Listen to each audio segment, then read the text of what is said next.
ரொம்ப ரொம்ப சிம்பிளாக பசங்களுக்கு பிரேக்ஃபாஸ்ட் அண்டு லஞ்சுக்கு ரொம்ப ஹெல்த்தியாக என்ன பேக் பண்ணேன்னு பார்க்கலாங்களா? காலையில் வந்து கம்பு தோசை, அதுக்கு தொட்டு சாப்பிட பச்சை பயிறு குழம்பு, அப்புறமா முள்ளங்கி சட்னிங்க.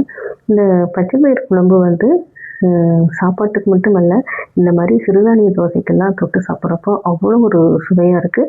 இட்லிக்கு நல்லா இருக்காது, பட் தோசைக்கு பச்சை பயிறு ரொம்ப ரொம்ப டேஸ்டியாக இருக்குது. நான் எப்பவுமே இந்த சிறுதானிய தோசையெல்லாம் செய்கிறப்ப இந்த மாதிரி பச்சை பயிறு குழம்பு வச்சிட்டோம்னா மதியான சாப்பாட்டுக்கு மாய்க்கு காலையில் வந்து நம்ம ஏதாவது இந்த தோசையெல்லாம் ஊற்றி கொடுக்குறப்ப இந்த பச்சை பயிறு ரெசிபி தான் நான் செய்வேன். நீங்களுமே ட்ரை பண்ணி பாருங்கள். வெறும் கொஞ்சம் பொன்னிறமாக வறுத்து எடுத்து வச்சுக்கலாங்க. எடுத்து வச்சுட்டு மண் சட்டியில் தண்ணி ஊற்றி வச்சுட்டு, உங்களுக்கு வந்து மண் சட்டி இல்லைன்னா நீங்கள் குக்கரில் கூட போட்டு வேக விட்டு எடுத்துக்கலாம். குக்கரில் போடும்போது ஒரு 5 விசில் விட்டு எடுக்கணும். தக்காளி, குழம்புக்கு தேவையான தக்காளி, உங்களுக்கு ரசம் தேவைன்னா ரசத்துக்கு தேவையான தக்காளியுமே தேவையான அளவு சேர்த்துக்கலாம். நான் 2 தக்காளி சேர்த்துருக்குறேங்க. வெந்ததுக்கப்புறமா வந்து தாளிக்கிறதும் ரொம்ப ரொம்ப ஈஸிங்க.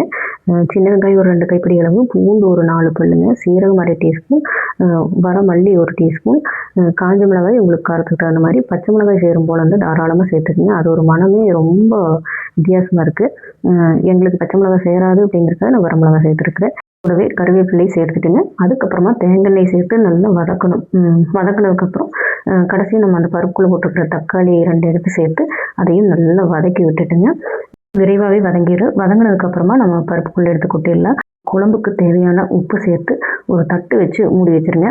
நீக்க வேண்டாம், நீக்காமல் விட்டால் தான் இந்த பச்சை பயிறு நல்லா மணமாக இருக்குது. நல்லா ஒரு கொதி வந்ததுக்கப்புறமா அதுக்கப்புறம் அடுப்பு அணைச்சிட்டு நல்லா கிடஞ்சி விட்டோம்னா அருமையான சுவையில் பச்சை பயிறு குழம்பு ரெடி ஆயிடும். கண்டிப்பாக நீங்கள் இந்த முறையில் ட்ரை பண்ணி பாருங்கள். ரொம்ப ரொம்ப சுவையாக இருக்குது. அதுக்கப்புறமா வந்து இந்த கம்பு தோசைக்காக வந்து ஒரு முள்ளங்கி சட்னி அரைச்சிருந்தேன். இந்த முள்ளங்கி சட்னி ரெசிபி நான் நிறையா டைம் என்னுடைய வீடியோஸில் போட்டிருக்கிறேன். உடம்புக்கு வந்து ரொம்ப ரொம்ப குளிர்ச்சி. குழந்தைகளும் சரி பெரியவங்களும் சரி ரொம்ப அதிகம் பேர் வந்து முள்ளங்கி சட்னியை விரும்ப மாட்டாங்க. ஆனால் வந்து இந்த முள்ளங்கியில் வந்து ஏதாவது டிஷ் செஞ்சு சாப்பிட்டா தான் ரொம்ப நல்லது அப்படின்ட்டு டாக்டர்ஸ் வந்து சொல்லிகிட்டே இருப்பாங்க. நான் வந்து சின்ன வயசுலேருந்து என் பசங்களுக்கு முள்ளங்கி அதிகமாக கொடுத்து பழகிட்டேன். இந்த முள்ளங்கி சட்னி ரெசிபி பார்த்துடலாங்க.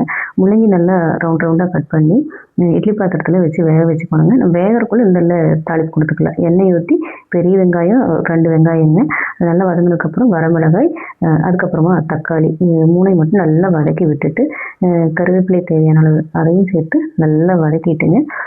அதுக்கப்புறம் பார்க்குறப்ப வந்து முள்ளங்கி வெந்துடும். அந்த ஆவியிலேயே ஒரே கொதியில் வெந்துடும். எடுத்து கொட்டி தேங்காய் சேர்க்க விருப்பம் இருந்தால் சேர்த்துக்கலாங்க. அதையும் சேர்த்து நல்லா வதக்கி விட்டுட்டு உப்பு சேர்த்து நல்லா ஆற வச்சு அரைச்சி எடுத்தோம்னா அருமையான காரசாரமான முள்ளங்கி சட்னி ரெடி ஆயிருங்க. தங்க சம்பா சாதம், பச்சை பயிறு குழம்பு, முள்ளங்கி சட்னி, சுட சுட கம்பு தோசை ரெடிங்க. வாங்க சாப்பிட்லாம்.